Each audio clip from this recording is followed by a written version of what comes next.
Free audio post-production by alphonic.com. So, one of my friends who's a video editor wanted to leave their job because they did not see any growth in it and felt like it was just stagnant for many months. And yeah, and we've all been there. And they wanted to switch their job.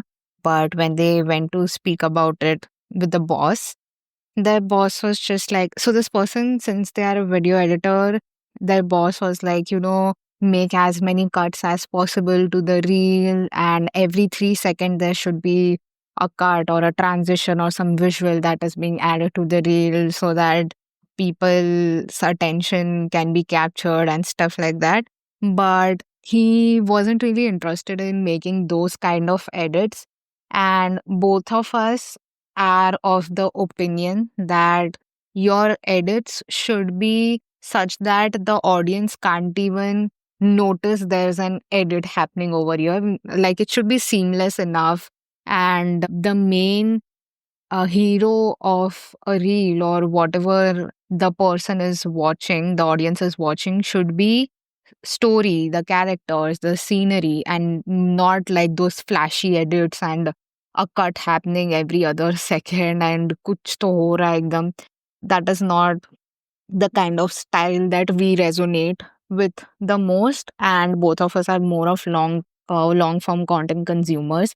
And yeah, he just could not relate to anything that his boss was asking him to do. And there was one point in the conversation where his boss just went ahead and showed their Instagram consumption, which was 18 hours. And he was like, see, even someone like me, I am so addicted to the whole thing that my whole consumption time is 18 hours and stuff like that.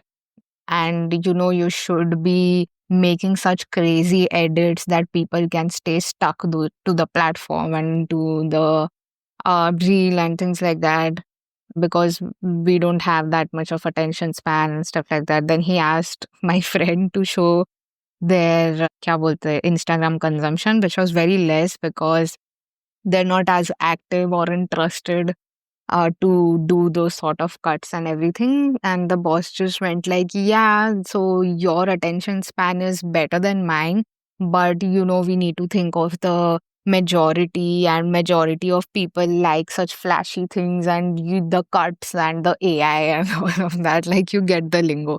So yeah, anyway, the whole conversation was just my friend cringing over it and the boss just being like, this is the next new thing and you have to do it and it's so cool. And your job is like, you should really like make their attention spans worse. And like, these are literal words that are being told, and I'm still saying it in a subtle sense. But yeah, there was like language used even in that sense, which I can't use over here. But yeah, anyway, so we were just discussing how there are so many things that might not make sense to us, or for a lack of a better word, might even feel stupid. But a majority of people live with that norm and think that this is justified and this is how the world works. So you need to create something a certain way and then serve it. So, yeah, that was like one common ground to have a discussion. So, to give you some context, you know that I am very much into spirituality. This friend is also a lot into spirituality in terms of gaining knowledge. They are very curious by nature. So, in general, they love to know things at depth, be it any topic of interest. So spirituality just happens to be one. It's not like they've dived into it because of some personal experience. It's just out of curiosity. And that's the same with all other subjects, be it tech or relationships or learning about a new skill or AI. Everything is like same for them. And whatever drives their curiosity, they just get on that train and try to learn about it. So they're well aware of the concepts around it, but I always have a difficult time trying to make them understand my perspective because I am not just coming from a place of reading books, I am coming from a place of experiencing it in my own life. And this person is coming more from the aspect of how they have seen world and what works for them, whereas I am more of someone who believes in the invisible forces, and I don't always look up to examples of people doing something in their life. Like मेरे लिए ऐसा नहीं है कि success का एक ही तरीका है और मैंने जो लोग को जो चीज़ें अचीव करते हुए देखा है, that is the only way to get somewhere. I feel there can always be a new example that should be set and something that belongs to you, और उसके लिए तो हमेशा तुम ही एक नया एग्जाम्पल रहोगे। So I feel it's very limiting to always think of your options in terms of जो हो चुका है वही ऑप्शंस अवेलेबल है। तो मेरा कभी वैसा नहीं होता। And the friend that I am talking about, they are always about कि this is the visible forces और उस पे ही भरोसा है। They can not think of how the invisible part works, and fair to them, they haven't experienced the things that I have. So my faith and belief is based on my experience, and for them it's based on their experience. So we come from two very different schools of thought.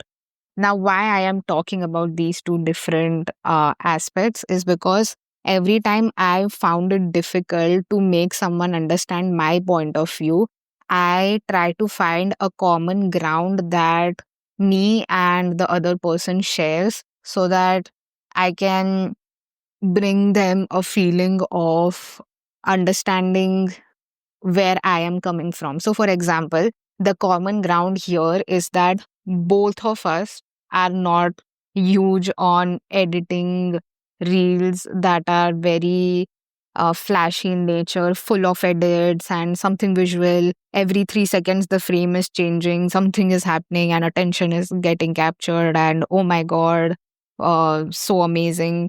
So, yeah, that's a common ground that we share. And we feel like this, even if the majority of the world functions this way and they think it's normal to have such edits and have an 18-hour consumption of Instagram and having a bad attention span, if these things are normalized for them, it doesn't have to make sense to me, and I don't need to follow that. So, taking that example, I tried to make my friend understand that just the way you feel about editing in your job is the way I feel about spirituality in my life. Because I've had a higher experience, a better experience in my life, I cannot justify what the majority of the people are doing. Because to me, it makes no sense. Just the way you don't like flashy edits, even though the world likes it, I don't like flashy way of living in terms of any area you take: money, career, relationships, whatever, personal growth. I don't like the usual way and the majority way that people go about it. So that's the difference. And the reason why I feel that is plainly because of my experience. I have been that person who has had very bad attention span, who has loved the flashy edits and selfies and done all of that.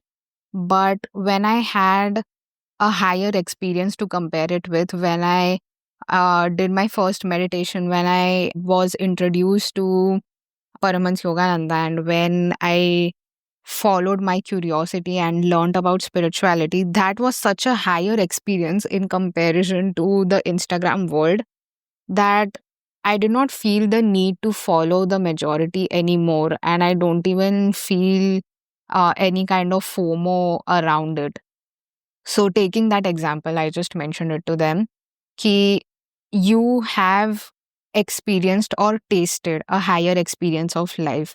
For example, they have consumed better movies, better edits, better filmmaking related content. So they know that the flashy edits don't work. It does not involve someone emotionally. There is no storytelling happening here. There's no focus on the characters and the scenes, and like the slow and the edits that blend the story together are the ones which really elevate a story.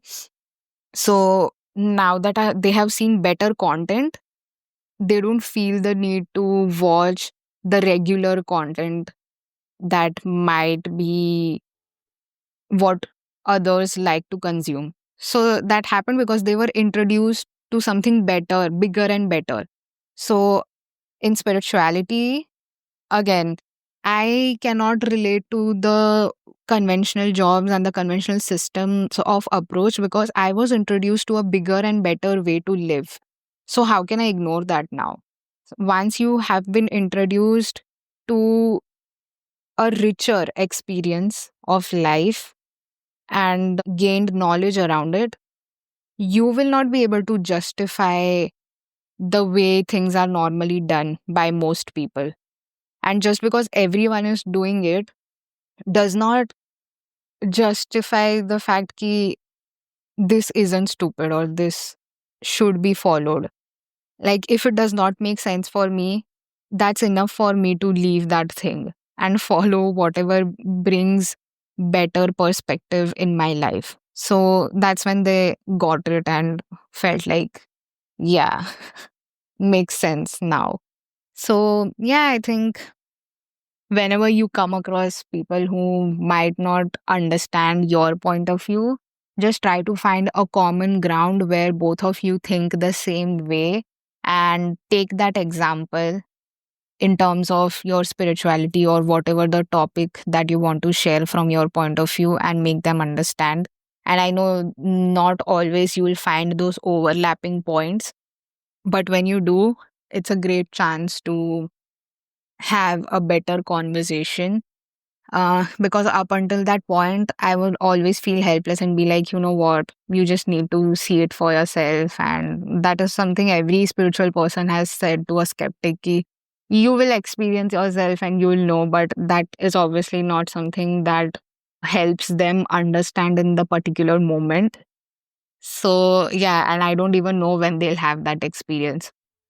But yeah, something that helps to bridge that conversation instead of avoiding it altogether can be finding a common ground. And this made me feel like they get it now. Like, not fully, but at least some amount of it, they get where I'm coming from at this point. So, yep, there's that.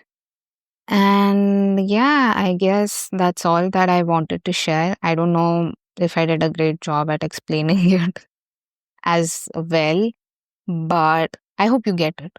If you do, super grateful. And if you've made it this far, thank you so much for listening, and I'll see you in the next one. Free audio post production by alphonic.com.